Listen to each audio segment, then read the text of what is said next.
Hello, my name is Anupama. I'll walk you through the technical details of our project, Companion App for Telemedicine. We are a team of 3 members, Pramod, James and myself. These are some of the features of our project. A patient can register himself with our app. Data acquisition happens before the telemedicine session is on. Data visualization can be done during the session or before and after the session is on. The document is shared between the doctors and the patient. The doctor can view the document and prescribe the medications. These are some of the screen prototypes that we have. Initially, we have separate logins for the doctor and the patient. A patient can view his information, edit the information, and view the session details. These are some of the session details that are found for the patient. He can set up the date and time with a particular doctor, and you can view the previous sessions and the diagnosis which will be proposed by the doctor.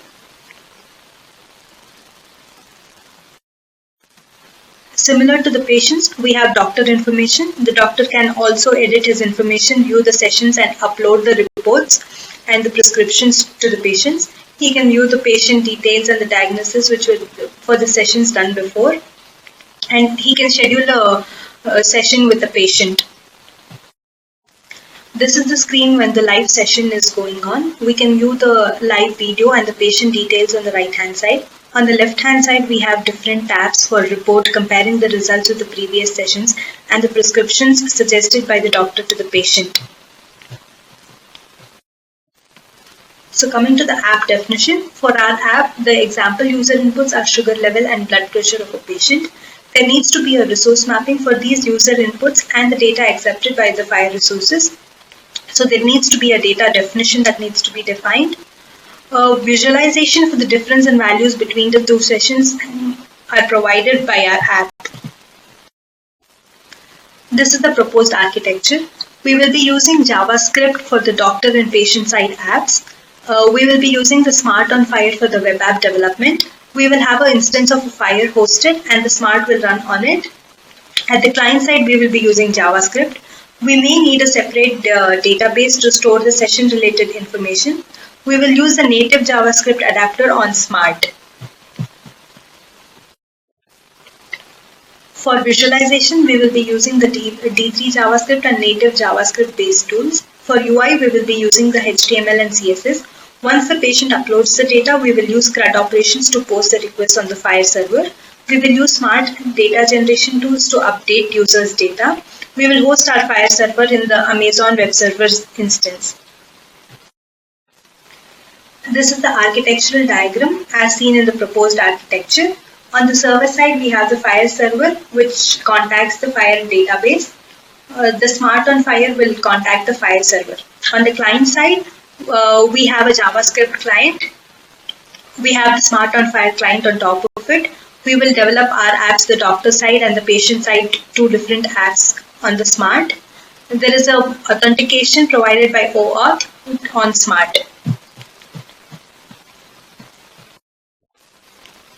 This is the sequence diagram of our project. Our app will contact the Smart using the URL and the authentication context. Smart will in turn contact OAuth for requesting an authorization. Once the user is validated and the context is verified, OAuth will return an authentication token. Using this token, the request for the patient data is given to the FHIR server. The FHIR server will return us with the patient data, and this is given to our app using the HTML and JS. In case of post, we have the URL and the post patient input given to the Smart by our app, which will then use the authentication token and the request for the patient data along with the post request, which is fired to the FHIR server. The FHIR server will in turn return us the patient data and the acknowledgement for the CRUD action.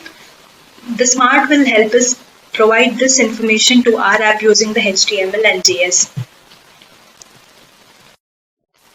There are a few concerns with respect to our project. The session data and the schedule information cannot be stored on the FHIR server. We may need to create a new database for this purpose. The write operation is not supported on the FHIR server and we need to host our own FHIR server.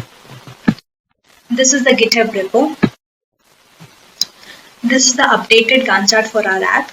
For now, we have completed the survey with doctor and other patients. We have the wireframes and UI mockups ready. We will be starting the development by the next week. This is the Gantt chart with the task breakdowns. These are some of the references. Thank you.